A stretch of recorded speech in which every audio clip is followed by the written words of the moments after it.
اگر جان کہتا تھا کہ ایک کیلکولیٹر سے بندہ بات کر لے مگر اوزائے سے نہیں۔ ہاں، اس نے سوچتے ہوئے اس بات میں سر ہلایا۔ ایک اور بات وہ کہتا تھا آریان۔ وہ سائڈ ٹیبل کی طرف بڑھی۔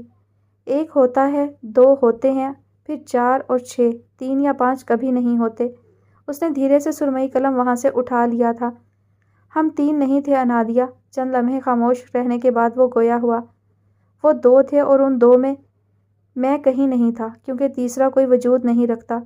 وہ اس کی بات سمجھ کر اس بات میں سر ہلا گئی، پھر اسٹڈی ٹیبل کی طرف آئی۔ 3 میں جو تیسرا ہے اسے جدا کرو ان 2 سے اور ملا دو 1 سے۔ اس نے سرمئی قلم وہاں رکھے نیلے قلم کے برابر میں رکھ دیا۔ یہاں اور وہاں اب 2 ہیں۔ دیکھ لو، تیسرا کوئی وجود نہیں رکھتا۔ ہلکی سی مسکان نے لبوں کا احاطہ کیا۔ تیسرے کو جدا کرو 2 سے اور ملاؤ 7 سے، تاکہ 3 اور 7 ختم ہو کر 2 اور 8 ہوں اور 10 کی گنتی مکمل ہو۔ اس نے چونک کر سر اٹھایا تھا۔ تیسرے کو جدا کرو 2 سے اور ملاؤ 7 سے، وہ بڑبڑایا۔ ہم 7 اور وہاں 2، ان میں تیسرا کہاں ہے جو 8واں بن کر 10 کی گنتی مکمل کرے؟ اس نے آنکھیں پھیلائے سر اٹھایا۔ تیسرا کون ہے انادیا جو 10 کی گنتی مکمل کرے گا؟ یہ تو اب وقت بتائے گا۔ اس نے کندھے اچکائے۔ وہ تیسرا اور ہم 7، ہم مکمل نہیں ہیں، مطلب ہماری کہانی ادھوری ہے اس تیسرے کے بنا، مگر کون ہے وہ؟ وہ اپنی نگاہیں سفید ٹائلز پر ٹکائے آنکھوں کی پتلیاں سکیڑے گہری سوچ میں گم تھا۔ کچھ وقت پہلے تیسرا کوئی وجود نہیں رکھتا تھا، مگر اب وہ تیسرا بہت اہم تھا، کیونکہ اس تیسرے کے بنا کہانی ادھوری تھی۔ دروازے کی طرف بڑھتی انادیا کچھ یاد آنے پر رکی، مڑ کر اسے دیکھا۔ تم کن 2 کے بیچ میں آئے تھے آریان؟ کسے دل دے بیٹھے ہو فوجی؟ وہ مشکوک نگاہوں سے اسے دیکھ رہی تھی۔ آریان مسکرا دیا۔ بتاؤں؟ اس نے سر اس بات میں ہلایا، پھر قدم اٹھاتی سامنے بیڈ پر بیٹھ گئی۔ تم اسے 1 سائڈ لو کہہ سکتی ہو، اس نے سمجھانے والے انداز میں کہا۔ ہم پہاڑوں پر گئے تھے ٹریننگ کے لیے۔ وہاں رات کے وقت جب میں آگ کے پاس بیٹھا گرمی کو محسوس کر رہا تھا، تب کہانی کی شروعات ہوئی تھی۔ وہ سنجیدگی سے کہہ رہا تھا، وہ غور سے اسے سن رہی تھی۔ وہ لڑکی مجھے وہیں ملی تھی، ایک جھلک دیکھی تھی اس کی، مگر ذہن میں اس کے نقش ہمیشہ کے لیے رہ گئے تھے۔ کئی راتیں اس کے لیے جاگ کر گزاری۔ 1 مہینے بعد پھر سے وہیں جانا ہوا تو وہ لڑکی دوبارہ نظر آئی۔ آؤ دیکھا نہ تاؤ فوراً گھٹنوں کے بل بیٹھ گیا۔ انگوٹھی لے نہیں سکتا تھا تو ایک پھول توڑ کر ہاتھ میں پکڑ لیا۔ سوچا جب وہ ہاں کہے گی تو وہ پھول اس کے بالوں میں لگاؤں گا کسی فلمی ہیرو کی طرح۔ وہ سر جھٹک کر مسکرایا۔ پھر انادیا متجسس سے آگے ہوئی۔ پھر یہ کہ لڑکی نے میرے ہاتھ سے پھول لیا، اسے سونگھا۔ وہ ایک عام پھول تھا، گلابی رنگ کا، خوشنما، بنا خوشبو کے۔ اس نے پھول میرے منہ پر مارا اور کہا کہ اس نے رک کر انادیا کے تاثرات دیکھے جو کافی پرجوش نظر آ رہی تھی۔ کمال مہارت سے مسکراہٹ چھپاتا وہ پھر سے گویا ہوا۔ اگر تم اسی طرح شادی شدہ لڑکیوں کو پرپوز کرتے رہے تو بہت جلد جیل میں ہوگے فوجی۔ انادیا نے حیرت سے آنکھیں پھاڑے اسے دیکھا۔ تم نے ایک شادی شدہ لڑکی کو پرپوز کیا؟ وہ حیرت سے چلائی۔ اسے پھوٹی قسمت سمجھو۔ اس نے کان کی لو کھجائی۔ انادیا منہ پر ہاتھ رکھ کر ہنستی تھی۔ آگے کیا ہونا تھا؟ وہ پھول اٹھا کر میں نے اپنے جگر حسان کو دیا، مگر وہ اس وقت میری وجہ سے پوری پلٹون سے پٹ کر بیٹھا تھا۔ اس نے پھول میرے منہ پر مارا۔ بعد میں وہ پھول کسی کے پاؤں تلے آ کر کچلا گیا، میری محبت کی طرح۔ اس کے آخری الفاظ پر انادیا کا قہقہہ بلند ہوا تھا۔ وہ ناک سکیڑ کر رہ گیا۔ دوبارہ ایسے ایکسپیرینس کرنا چاہو گے؟ اس نے بمشکل ہنسی روک کر پوچھا۔ کبھی نہیں۔ امی سے کہوں گا خود ہی کوئی لڑکی ڈھونڈ کر میری شادی کروا دیں۔ یہ میرے بس کی بات نہیں۔ اس نے آنکھیں گھمائیں۔ اور تمہاری محبت؟ دفن کر دیا اسے۔ آواز دھیمی ہو گئی تھی، الفاظوں سے حقیقت جھلکنے لگی تھی۔ نگاہیں کسی غیر مرئی نقطے پر مرکوز ہو گئیں۔ وہ کسی اور کی ہے اور میں اسے چاہنے کا حق نہیں رکھتا۔ محبت کی تھی تو بھول تو نہیں سکتا، مگر میں اسے بھولنے کی کوشش کر سکتا ہوں ان لوگوں کے لیے جو مجھ سے محبت کرتے ہیں۔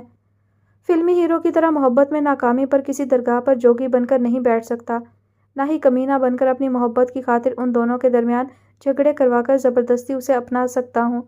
میری غیرت کبھی یہ گوارا نہیں کرے گی۔ بس دعا ہے وہ جس کے ساتھ بھی رہے خوش رہے ہمیشہ۔ وہ بے پناہ محبتوں کی حقدار ہے، اسے اس کا حق ملے۔ وہ دھیرے سے مسکرایا تھا۔ انادیا نے ہونٹ بھینچتے ہوئے اس بات میں سر ہلایا۔ بالکل ایک اعلیٰ خاندانی بندے لگ رہے ہو، عزتوں کے محافظ اور اچھی سوچ رکھنے والے۔ لہجے میں اس کے لیے فخر تھا۔ وہ تعظیماً سر جھکا گیا۔ اسے بھولنے میں تمہیں آسانی ہو۔ وہ بیڈ سے اٹھی۔ ویسے آریان سچ میں کہانی بہت مزے کی تھی۔ تم جیسا انسان یہی کر سکتا ہے، شادی شدہ لڑکی کو پرپوز۔ اسے پھر سے ہنسی آئی تھی۔ اور وہ ٹھیک کہتی ہے، پھوٹی قسمت ہے میری۔ اس کے جملے کو کسی نے بیچ سے اچک لیا تھا۔ وہ تیز آواز میں بڑبڑاتی ہوئی سیڑھیاں چڑھ رہی تھی۔ عجیب جانور ہے یہ آریان، منحوس، مارا، ذلیل انسان۔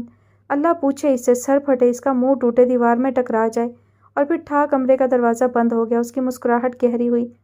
مت تنگ کیا کرو اسے تنگ کیے بنا دل نہیں لگتا۔ اس نے مسکراہٹ دبائی، بھوری آنکھیں چمکی تھیں۔ دعا کرنا وہ ہمیشہ ایسے ہی رہے، آج کل پریشان رہنے لگی ہے۔ کیوں، سب ٹھیک ہے؟ وہ چونک کر سیدھا ہوا۔ پتہ نہیں، تھوڑی حساس ہے، جانتے ہو تم، تبھی بس۔ اس نے کندھے اچکائے۔ کوئی سیریس مسئلہ تو نہیں ہے نا نادیہ؟ سچ بتاؤ، وہ خوش ہے؟ وہ بے چینی سے اٹھ کھڑا ہوا تھا۔ پریشان نہ ہو، سب ٹھیک ہے، سیٹ ہو جائے گی وہ انشاءاللہ۔ اسے تسلی دے کر شب بخیر کہتی وہ چلی گئی تھی، مگر اسے پریشان کر گئی تھی۔ شبنم سے دھلا جامنی آسمان مؤذن کی پکار پر انگڑائی لے کر نیند سے اٹھا تھا۔ رفتہ رفتہ اندھیرا چھٹنے لگا تھا، روشنی پھیل رہی تھی۔ حویلی کے مکین مؤذن کی پکار پر لبیک کہتے ہوئے رب کے حضور پیش ہوئے تھے۔ نماز سے فارغ ہو کر وہ سب اب لاؤنج میں بیٹھے تھے۔ یہاں کے بڑے فجر کے بعد سونا جرم سمجھتے تھے، اور فی الحال ان میں مجرم صرف انیسہ اور عروہ تھیں۔ تمہارے گال پر کیا ہوا ہے جہاں زیب، اور ناک کس سے پٹ کر آئے ہو؟ ارمغان نے بغور اس کا جائزہ لیتے ہوئے پوچھا۔ اس نے سوجے گال مزید پھلا کر صوفے کے بازو پر اپنا بازو پھیلائے ٹانگ پر ٹانگ چڑھائے مطمئن انداز میں بیٹھے آریان کو دیکھا۔ کچھ نہیں دادا، آریان اپنے ہاتھ کی سختی چیک کر رہا تھا۔ اس نے دانت پیستے ہوئے کہا، بالکل، اور جہاں زیب اپنی زبان کی لمبائی۔ وہ مسکرایا۔ تم دونوں لڑے ہو؟ ارمغان صاحب نے مشکوک نگاہوں سے دونوں کو دیکھا۔ آپ کو واقعی لگتا ہے دادا کہ یہ انسان لڑ سکتا ہے؟ اس نے جہاں زیب کی طرف اشارہ کر کے مصنوعی حیرت سے پوچھا۔ یہ صرف پٹ سکتا ہے دادا، اور آپ پریشان نہ ہو، میں نے جہاں زیب کو سمجھا دیا ہے، وہ آئندہ اپنا خیال رکھے گا۔ کیوں جہاں زیب؟ اس کے دائیں گال کو نظروں کے حصار میں لیے پوچھا۔ وہ دانت پیس کر اسبات میں سر ہلا گیا۔ کچھ دیر بعد اس نے مزید بے عزت ہونے سے وہاں سے جانا بہتر سمجھا تھا۔ تمہارا کیا پلان ہے احمد؟ کچھ خاص نہیں، گاؤں سے ایک دوست آئے گا، شام تک تو باہر کا چکر لگا آؤں گا۔ سوچا تھا آیا ہوں تو آپ کے دامادوں سے بھی مل لوں گا، مگر سعد کے پھپھا کا مسئلہ ہو گیا ہے۔ باقی دو دامادوں کے آثار نہیں ہیں تو پھر کبھی صحیح۔ اس نے کندھے اچکائے۔ ہاں، اگلی بار لمبی چھٹیاں لے کر آنا، تفصیلی ملاقات کرواؤں گا سب سے۔ وہ مسکرا کر سر ہلا گیا۔ اب میں سونے جا رہا ہوں، جرم کی معافی چاہتا ہوں۔ وہ صوفے سے اٹھ کھڑا ہوا تھا۔ سنو آریان، وہ ان کی آواز پر پلٹا۔ ہاتھ تھوڑا ہلکا رکھنا تھا جہاں زیب پر۔ انہوں نے مسکراہٹ دبائی تھی۔ وہ ہنس دیا۔ اگلی بار ایک تو ہڈیاں توڑ ہی دوں گا، آپ فکر نہ کریں، ہنستے ہوئے کہہ کر وہ اپنے کمرے کی طرف بڑھ گیا تھا۔ مجھے تم سے بات کرنی ہے۔ وہ اسٹڈی ٹیبل پر جھکا کاغذات دیکھ رہا تھا جب کمرے میں داخل ہوتے ہادی کی آواز سنائی دی۔ ہاں سن رہا ہوں، مصروف لہجے میں جواب دے کر اس نے کاغذ پلٹا۔ تمہاری اس بکواس کی وجہ جاننا چاہتا ہوں ایاد افندی۔ اس کی تیز آواز اور غصے میں بھرے الفاظوں کو سن کر وہ بھویں اکٹھی کیے سیدھا کھڑا ہوا، مڑ کر اسے دیکھا۔ کیا؟ یہی تو پوچھ رہا ہوں کہ کیا کر رہے ہو تم آج کل؟ اور یہ میسج، مقصد کیا ہے اس سب کا؟ اس نے موبائل کی اسکرین اس کی آنکھوں کے سامنے کی۔ ایاد نے ایک نظر موبائل پر ڈالی، پھر گہری سانس لیتے ہوئے جینس کی جیب میں ہاتھ ڈالے سنجیدگی سے اسے دیکھا۔ ہاں جا رہا ہوں میں لندن، کیا قباحت ہے اس میں؟ کیوں جا رہے ہو؟ دانت پیستے ہوئے پوچھا گیا۔ یونیورسٹی سے ایم ایڈ کے لیے، سنجیدگی برقرار رہی۔ لیکن مسئلہ کچھ اور ہے، میں جانتا ہوں۔ ایاد نے لب دانتوں میں دبائے تھے۔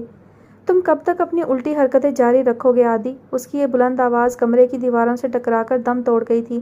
ایاد، اس نے بمشکل اپنی آواز دھیمی رکھی، تمہیں لگتا ہے تم اس پورے لندن میں چچی کو ڈھونڈ سکتے ہو؟ جو رشتہ تم نے کھو دیا، اب اسی کی وجہ سے باقی سب کو بھی سولی پر لٹکا رہے ہو۔ محمل تمہاری بہن ہے، حارث چاچو تمہارے باپ ہیں، میں تمہارا بھائی ہوں، مگر تم ہمیشہ ہم سب پر اپنی ماں کو فوقیت دیتے ہو۔ تمہیں ہم سب کی محبت نظر نہیں آتی؟ میں ایک لفظ مزید نہیں سنوں گا ہادی۔ اس بار اس کی آواز بھی قدرے بلند تھی۔ کیوں؟ ہزاروں لوگوں کی مائیں مرتی ہیں، وہ قبروں پر جا کر آنسو بہاتے ہیں۔ ہزاروں لوگوں کے ماں باپ کی طلاق ہوتی ہے، ان کے بچے دو کشتیوں کے مسافر بنتے ہیں۔ تم میں کیا انوکھا ہے جو اپنے ساتھ ساتھ سب کو مارنے پر تلے ہو؟ تمہارے ماں باپ کی طلاق ہوئی، بس، یہ بات اتنی بڑی نہیں ہے جتنا تم نے سر پر چڑھا رکھا ہے۔ اور اب جب تمہاری ایک بیوی ہے، تمہاری بہن بڑی ہو رہی ہے، تم پر ان کی ذمہ داریاں ہیں، تو تم اپنی ماں کے لیے لندن جا رہے ہو، اس ماں کے لیے جس نے تم سے رابطہ کرنا تک ضروری نہیں سمجھا۔ اس کی آواز روند گئی تھی، گلا خشک ہو رہا تھا۔ ایاد سفید پڑتے چہرے سے بے یقینی سے آنکھیں پھیلائے اسے دیکھ رہا تھا۔ ہاں، انہوں نے مجھ سے رابطہ نہیں کیا کیونکہ ان کے لیے میں مر چکا ہوں۔ کئی پل خاموش رہنے کے بعد اس کی دھیمی آواز سنائی دی۔ جن کی مائیں مرتی ہیں وہ اپنی ماؤں کی قبروں پر جا کر بیان کر آتے ہیں۔ جن کی ماؤں کو طلاق ملتی ہے وہ دو کشتیوں کے مسافر بن جاتے ہیں ہوں گے، مگر جن کی مائیں حیات ہوں مگر وہ اپنی ماؤں کے لیے مر چکے ہوں تو وہ لوگ کیا کرتے ہیں ہادی؟ وہ ایک قدم آگے بڑھا تھا۔ ٹھیک کہہ رہے ہو، یہ اتنا بڑا مسئلہ نہیں تھا جتنا میں نے بنا لیا ہے۔ کیونکہ یوسف انکل کو کسی نے قاتل نہیں کہا، کیونکہ تم 14 سال سے پھپھو سے ملنے کے لیے تڑپ نہیں رہے، اسی لیے تم ٹھیک ہو۔ اس نے اس بات میں سر ہلایا۔ جانتا ہوں میری ایک بیوی ہے اور یہ بھی کہ میری بہن بڑی ہو رہی ہے، مگر کبھی سوچا ہے ہادی جب وہ بڑی ہوگی اور کوئی اس سے اس کی ماں کا پوچھے گا تو کیا جواب دے گی وہ؟ کہ یہ دنیا اس کے بخت کے پھول کھلنے دے گی، یہ جانتے ہوئے کہ وہ ایک مطلقہ کی بیٹی ہے؟ تمہیں لگتا ہے میں اب نارمل ہوں؟ ہاں ہادی میں ہوں، کیونکہ جن بچوں کا بچپن خوفناک خواب جیسا ہو وہ اب نارمل ہی ہوتے ہیں۔ ہادی نے نظریں چرائی تھیں۔ ایاد اب سنجیدگی سے اسے دیکھ رہا تھا۔ اب کہو، سن رہا ہوں۔ ایاد لندن مت جاؤ، محمل کو ہم ایسے ہاتھوں میں نہیں دیں گے جو گھٹیا سوچ رکھتے ہوں، اور تم حارث انکل، عروہ اور محمل کے لیے انیکا چچی کو بھول نہیں سکتے۔ فار گاڈ سیک ہادی، کوئی اپنی ماں کو کیسے بھول سکتا ہے؟ وہ ماں جس نے اسے جنم دیا ہو۔ وہ ایک ابرو اٹھائے اس سے پوچھ رہا تھا۔ رفتہ رفتہ دھڑکنیں کم ہو رہی تھیں، وہ تھک رہا تھا۔ ایاد پلیز، تم جانتے ہو زندگی بہت خوبصورت ہے، بالکل کوسے قزح کے رنگوں جیسی، اسے ضائع مت کرو۔ اس نے التجا کی تھی۔ جس بچے سے 7 سال کی عمر میں اپنے ماں باپ میں سے کسی ایک کو چننے کا کہا جائے، جو بچہ اپنی ماں کی نرم گرم آغوش میں زندگی کے حسین ترین لمحات گزارنے سے پہلے ہی اس آغوش سے محض اپنے ایک فیصلے کی وجہ سے محروم ہو جائے، کیا وہ کوسے قزح کے حسین رنگوں جیسی زندگی جی سکتا ہے؟ کیا وہ مسکرا کر زندگی جینے کا حق رکھتا ہے ہادی؟ وہ ایک لمحے کے لیے ٹھہرا۔ ناک پر ڈگے چشمے کے شیشے کے پار کا منظر دھندلا ہونے لگا۔ دھڑکنیں بے ترتیب ہو رہی تھیں۔ اس نے لمبی سانس لے کر خود کو نارمل کرنے کی کوشش کی، پھر سر جھٹک کر کچھ کہنے کے لیے لب کھولے۔ چلو ایک پل کو فرض کر لیتے ہیں کہ وہ بچہ یہ حق رکھتا ہے، مگر ہادی کون ہے جس کے لیے میری مسکراہٹ باعث سکون ہے؟ کون ہے جو مجھے جیتا دیکھ کر جیتا ہو؟ اس کے لہجے میں برسوں کی تھکن تھی، سمندر جیسی گہری آنکھوں میں نمی قطرہ قطرہ پگھلنے لگی تھی۔ اٹھے کندھے ڈھیلے پڑ گئے تھے، چہرے پر برسوں کی تھکن اتر آئی تھی۔ جب وقت لہروں کی مانند مخالف سمت میں بہنے لگے تو انسان تھک ہی جاتا ہے۔ وہ بھی تھک گیا تھا، اور یہ تھکاوٹ اتنی تھی کہ وہ آہستہ آہستہ اپنی ذات کو بھلا رہا تھا، یا شاید بھلا چکا تھا۔ وہ اپنی ذات کو بے مول کر گیا تھا، اور جو اپنی ذات کو بے مول کر جائیں دنیا انہیں اپنے پیروں تلے مسل دیتی ہے۔ میں، محمل، چاچو اور عروہ۔ اس نے قدرے چونک کر اسے دیکھا تھا۔ زندگی بھر تم سب کے ساتھ رہا ہوں اور رہوں گا جب تک زندہ ہوں۔ بس میری زندگی کے 2 سال مجھے دے دو، مجھے اپنی ماں کو ڈھونڈنا ہے۔ آنکھوں میں تیرتی نمی باہر نکلنے کو بےتاب ہونے لگی تھی۔ تمہارا آخری فیصلہ ہے؟ اس نے خاموشی سے ہادی کو دیکھا، پھر اس بات میں سر ہلا دیا۔ جاؤ، شوق سے جاؤ، تم ٹھہر جانا اور وقت گزر جائے گا۔ یاد رکھنا عادی، تم گزرے وقت کو واپس نہیں لا سکو گے۔ اس کی نیلی آنکھوں میں جھانکتا ہوا وہ جانے کے لیے مڑا۔ اور ہاں، ہو سکے تو ایک بار ہم سب کے بارے میں سوچنا، ایک بھائی، ایک بیٹا اور ایک شوہر بن کر، اپنے ماضی کو بھلا کر۔ وہ کمرے کے کھلے دروازے سے جا چکا تھا۔ ایاد نے پتھریلی نگاہوں سے باہر لے جانے والی راہ کو دیکھا تھا۔ وہ اپنی آنکھیں صاف کرتا اس گدھے کے کمرے سے نکلا تھا جب باہر حارث صاحب کو کھڑے دیکھ کر ٹھٹک کر رکا تھا۔ چاچو آپ؟ وہ چلا گیا تو کبھی واپس نہیں آئے گا، میرا دل کہتا ہے۔ ان کی آواز کہیں دور سے آتی سنائی دی تھی۔ ہادی نے بے بسی سے انہیں دیکھا تھا، جو اس کے کمرے کے کھلے دروازے کو تک رہے تھے، بے یقینی سے، التجائی نظروں سے۔ آریان، او آریانے، سن جگر، اس کے ساتھ چلتے حسان نے اس کا کان پکڑ کر مروڑا تھا۔ سالے کان سے کیوں چھیڑ چھاڑ کر رہا ہے؟ اس نے اپنا کان مسلتے ہوئے کہا۔ سیاہ سڑک کے کنارے وہ دونوں ایک دوسرے کو زج کرتے ہوئے آگے بڑھ رہے تھے۔ نہیں، تیرا کان میری محبوبہ لگا ہے۔ اس نے آنکھیں گھمائیں۔ تجھے مجھ میں اور میری ہر چیز میں اپنی محبوبہ کیوں دکھائی دیتی ہے؟ وہ مسکراہٹ دبائے حسان کے تپتے چہرے کو دیکھ رہا تھا۔ بندہ مذاق بھی نہ کرے اب، بے غیرت انسان، وہ بڑبڑایا تھا۔ یہ تانا نہ دیا کرو، غیرت مندوں کی اعلیٰ نسل سے تعلق ہے میرا۔ فقریہ کالر جھاڑے، اپنے منہ میاں مٹھو، جل ککڑا۔ اچھا اب چلیں گھر، میری اماں نے 2 لگانی ہے کان کے نیچے کہ مہینوں بعد گھر آتے ہو، پھر وہی اس شہر والے دوست کی دم بن کر اس کے پیچھے پیچھے پھرتے ہو۔ وہ ہلکا سا ہنسا۔ میں بھینسا ہوں کیا جسے دم کی ضرورت ہے؟ اس نے منہ کے زاویے بگاڑے۔ حسان نے دانت پیس کر اسے دیکھا۔ تھوڑا سا وقت نکال کر مر جا۔ وہ اب روٹھی محبوبہ کی طرح منہ پھلائے آگے آگے چل رہا تھا۔ میں بیکری میں جا رہا ہوں حسانے، آ جانا تم بھی۔ اس کے بڑھتے قدم فوراً رکے تھے۔ وہ اسی رفتار سے واپس اس کے پاس آیا تھا۔ بیکری کیوں؟ عروہ کے لیے چاکلیٹ لینے۔ وہ بیکری میں داخل ہو رہے تھے۔ عروہ کون؟ میری کزن۔ اس نے بند مٹھی منہ پر رکھ کر گلا کھنکارا۔ میریڈ ہے۔ آریان کے سنجیدہ جواب پر وہ مسکرایا۔ پھر ٹھیک ہے، چاہو تو اس کے بچوں کے لیے بھی لے لو، منع نہیں کروں گا۔ پل میں آریان کا چہرہ لال پڑا تھا۔ وہ دانت پیستے ہوئے حسان کی طرف متوجہ ہوا۔ تم کبھی بھی کچھ بھی کہہ دیتے ہو حسان، صرف نکاح ہوا ہے۔ اسے گھورتے ہوئے وہ وہاں رکھے مختلف لوازمات کی طرف متوجہ ہوا۔ او پھر اس کے شوہر کے لیے لے لو، حسان نے کندھے اچکائے۔ تمہارے لیے زہر کتنی مقدار میں لوں؟ چبھتے ہوئے سوال پر حسان نے خجالت سے تھوڑی کھجائی تھی۔ میں چپ اب، اس نے لبوں پر انگلی رکھی۔ وہ اب وہاں کھڑے لڑکے کو آرڈر دے رہا تھا۔ وہ آنکھیں موندے بیڈ پر لیٹا تھا، کانوں میں اب بھی ہادی کی آوازیں گونج رہی تھیں۔ لب دانتوں میں دبائے اس نے پلک جھپکی تھی، تبھی کسی کے ہاتھ اپنی پیشانی پر محسوس ہوئے تھے۔ لمس مانوس مانوس سا تھا، کوئی اس کے ماتھے پر دباؤ ڈال رہا تھا۔ وہ سکون سے آنکھیں موند گیا تھا۔ آبی بجم، آپ پریشان ہیں؟ تفکر آمیز آواز اس کے تپتے دل کو پانی کی ٹھنڈی پھوار سے بھگو گئی تھی۔ ہاں، آپ ہادی بھائی سے بھی لڑے ہیں؟ ہاں، برے آبی بنتے جا رہے ہیں آپ، خفا خفا سے لہجے میں کہا گیا۔ وہ مسکرا دیا۔ کیوں بھائی؟ پریشان ہوتے ہیں تو سب سے لڑتے پھرتے ہیں، ایسے کوئی کرتا ہے بھلا؟ اس نے نفی میں سر ہلایا۔ سوری بجم، ہادی بھائی کو بھی سوری کہیں گے نا؟ وہ دھیرے سے اس بات میں سر ہلا گیا۔ وہ اب مسکراتے ہوئے اس کا سر دبا رہی تھی۔ وہ پرسوچ نظروں سے اسے دیکھ رہا تھا۔ محمل، اگر کبھی میں چلا جاؤں کہیں دور تو تم کیا کرو گی؟ وہ اس کے پوچھنے پر ایک لمحے کے لیے تھم گئی تھی۔ فرض کرو بس، ایاد نے اس کی مشکل آسان کی۔ میں آئینے میں خود کو دیکھوں گی اور بار بار دیکھوں گی، کیونکہ میں وہ انسان ہوں جس سے آپ سب سے زیادہ محبت کرتے ہیں، اور میں جانتی ہوں آپ مجھے چھوڑ کر کہیں نہیں جائیں گے۔ اس کے پر یقین لہجے پر ایاد کے گلے میں گلٹی ابھر کر معدوم ہوئی تھی۔ اس نے دھیرے سے اس کا ہاتھ اپنے ہاتھوں میں لیا تھا۔ میں تم سے اپنی محبت کا اظہار بس ایک لفظ سے کر پاتا ہوں، حیاتم، تم میری زندگی۔ محمل مسکرا دی تھی۔ وہ خاموشی سے آنکھیں موند گیا تھا۔ اسے سونا تھا اور ڈھیر سارا سونا تھا۔ نہ جانے پھر کبھی یہ موقع ملے نہ ملے جب اس کی بہن اس کے سرہانے بیٹھی ہو اور وہ نیند کی آغوش میں ہو۔